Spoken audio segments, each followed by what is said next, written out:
sebelumnya selamat malam semuanya. Assalamualaikum warahmatullahi wabarakatuh. Oke, kali Betul. kali ini kita bakal presentasi untuk dari project 2 design thinking. Kita sudah lakukan apa saja di project kali ini terkait empathize, define, dan juga ideate dalam proses design thinking tersebut. Jadi kita ada 4 orang dari kelompok LDDO Student. Saya Amita Roman, disertai teman saya Adiansah, Ricky Fernando, dan Dava Ardana. Kemudian kita langsung saja ke bagian topik proyek yang kita kembangkan itu. Kita namakan sebagai Chartplay, itu sebagai media edukasi karakter berbasis digital untuk siswa SD. Nah, media output yang diharapkan itu sebagai web interaktif yang basis gamifikasi untuk pembantu guru dalam menanamkan nilai-nilai karakter kepada siswa secara menyenangkan dan juga teratur. Kemudian di tahap desain yang sudah kita jalankan itu di bulan Maret sampai bulan Mei ini kita sudah jalankan empathize, kita sudah menjalankan define, dan kita sudah menjalankan ideate. Yang terstruktur tujuannya masing-masing kita harus ke tempat lokasi. Define kita tentukan POV user dan tentukan proposal statement dan juga value proposisi. Kemudian pada ideate kita tentukan ide-ide dan solusi potensial yang akan dikembangkan. Nah, untuk planning schedule di bulan Mei sampai Juni, kita akan lakukan prototyping dan juga testing. Di sini kita bahas di empathize-nya dulu. Empathize yang kita lakukan itu, kita sudah ke tempat lokasi untuk observasi dengan target usernya yang kita wawancarai ada 3 orang guru beserta 1 kepala sekolah di SDN Purwokerto. Tapi karena kepala sekolah tidak ada, mungkin pada kondisi ini digantikan oleh wakil kepala sekolah. Metode kita itu kita pakai observasi langsung dan wawancara. Tujuannya kita akan gali pemahaman tentang challenge dalam pendidikan karakter dari berbagai sudut pandang guru yang diobservasi. Berikut dari user profile-nya dari target observasi kita ada Bu Triwinarni dengan umur 55 tahun sebagai wakil kepala sekolah. Kemudian ada Bapak Ihsan Ma'arif dengan umur 45 tahun sebagai guru bimbingan konseling. Kemudian ada Ibu Dian Sandirayu SPD berumur 37 tahun dengan profesi sebagai guru mapel PPKN. Kemudian untuk yang terakhir adalah Ibu Triana Setiawati dengan umur 41 tahun sebagai guru wali kelas. Kemudian untuk bagian saat ini akan diserahkan pada rekan saya. Oke, terima kasih Amit. Jadi saya akan ambil alih. Oke, jadi ini ada empathy map untuk semua pengguna. Jadi kita akan melihat yang kepala sekolah yang ada di kiri ini. Apa yang dikatakan oleh kepala sekolah adalah kami ingin sistem yang bisa memantau perkembangan karakter siswa. Nah, kemudian apa yang dipikirkan yaitu pendidikan karakter perlu adanya alat bantu yang sistematis dan menarik. Apa yang dirasakan oleh kepala sekolah yaitu ada ingin perubahan tapi terbatas oleh kebijakan dan sumber daya. Nah, yang terakhir adalah apa yang ia lakukan adalah mengkoordinasi guru dan program pembinaan karakter. Kemudian di kanan ini ada peta untuk guru BK. Apa yang ia katakan adalah anak-anak butuh pengalaman nyata untuk membentuk karakter, bukan hanya nasihat. Nah, kemudian apa yang dia dipikirkan adalah jika ada alat refleksi karakter harian, saya bisa membantu lebih banyak. Kemudian apa yang ia rasakan adalah simpati terhadap siswa, tapi membutuhkan sistem pemantauan yang lebih terstruktur. Nah, kemudian yang terakhir adalah apa yang ia lakukan adalah menangani siswa bermasalah secara individual dan klasikal. Oke, kemudian untuk selanjutnya ada di kiri ini ada guru PPKN. Nah, apa yang ia pikirkan adalah anak-anak cepat bosan kalau belajar karakter hanya lewat buku. Nah, kemudian apa yang ia pikirkan adalah kalau bisa pakai game atau cerita, mungkin mereka lebih tertarik. Nah, kemudian ada 3 apa yang ia rasakan adalah frustasi karena kesenjangan antara materi dan minat siswa. Nah, yang terakhir adalah apa yang dilakukan adalah pengajar PPKN dengan selama diskusi dan penugasan. Nah, yang di kanan ini ada guru wali kelas. Nah, apa yang ia katakan adalah, saya tahu siapa anak yang jujur, tapi menilainya sulit kalau tidak ada data.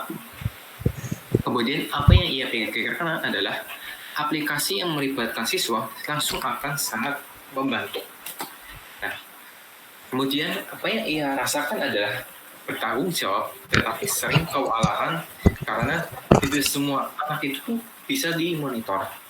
Nah, pada akhirnya apa yang ia lakukan adalah memantau siswa, mencatat perilaku, dan berkomunikasi dengan orang tua.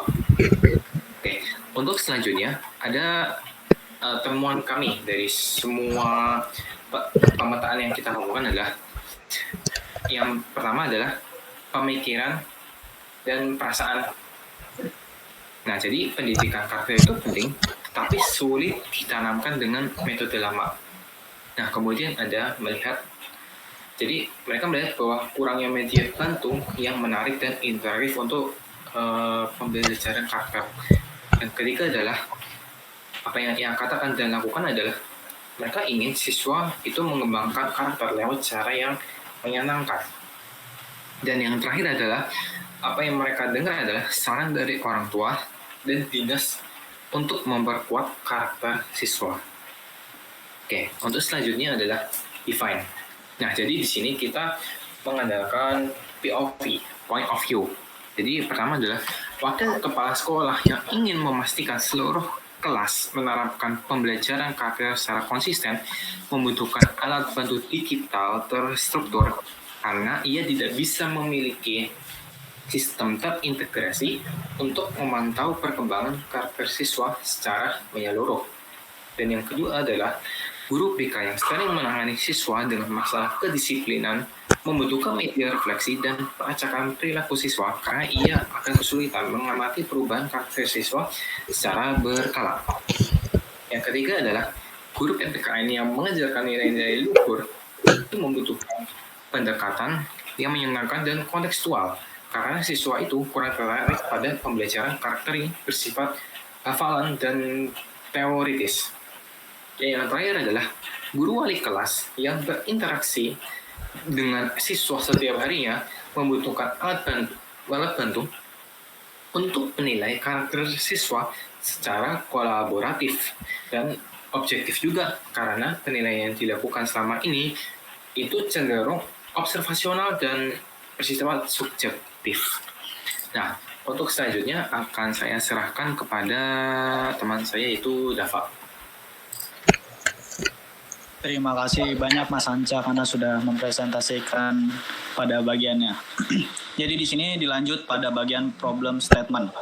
Yang pertama itu ada guru sekolah dasar merasa kesulitan dalam memantau perkembangan karakter siswa secara rutin karena tidak adanya sistem pelacakan perilaku yang terstruktur. 2. Pembelajaran karakter kurang menarik bagi siswa karena masih disampaikan dalam bentuk ceramah dan hafalan. Yang ketiga, penilaian karakter siswa masih sifat subjektif karena tidak berbasis aktivitas dan data keseharian.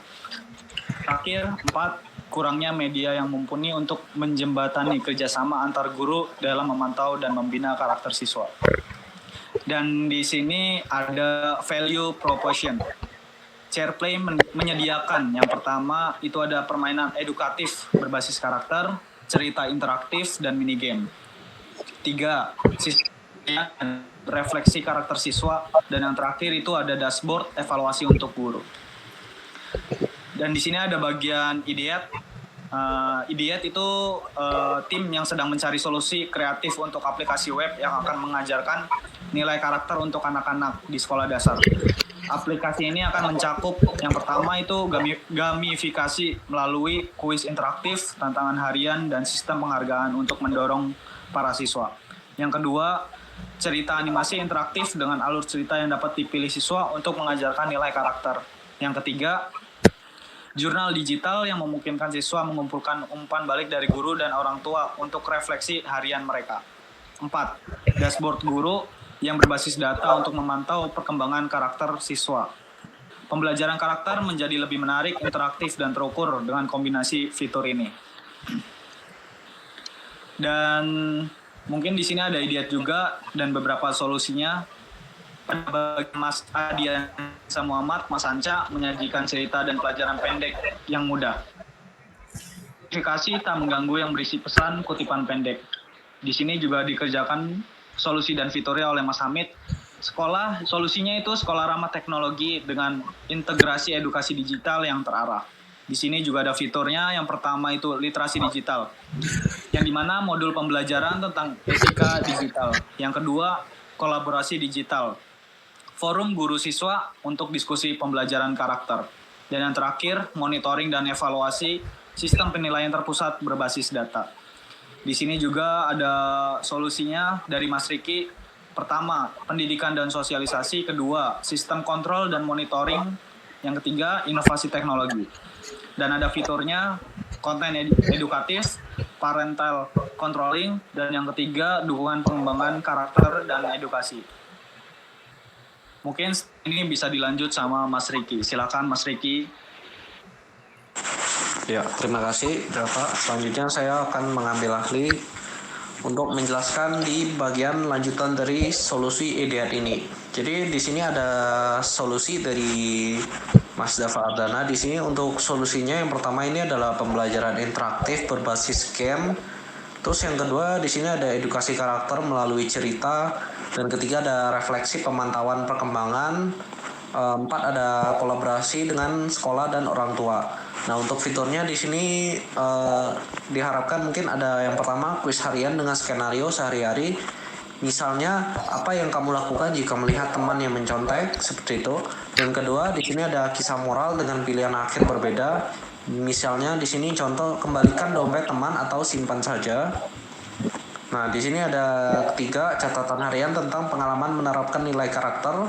Terus yang keempat ada grup untuk guru dan orang tua berbagi strategi, pengalaman, dan contoh-contoh seperti pengembangan karakter lah, pendidikan karakter di sekolah itu.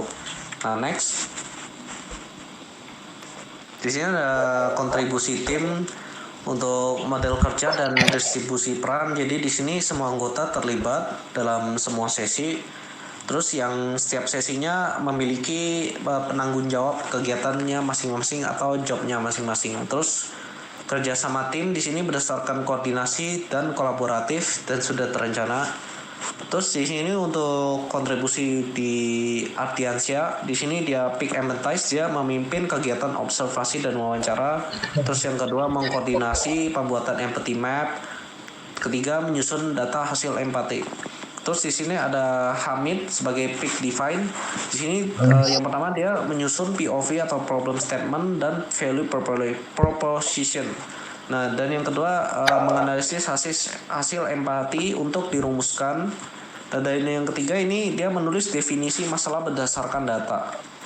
Next.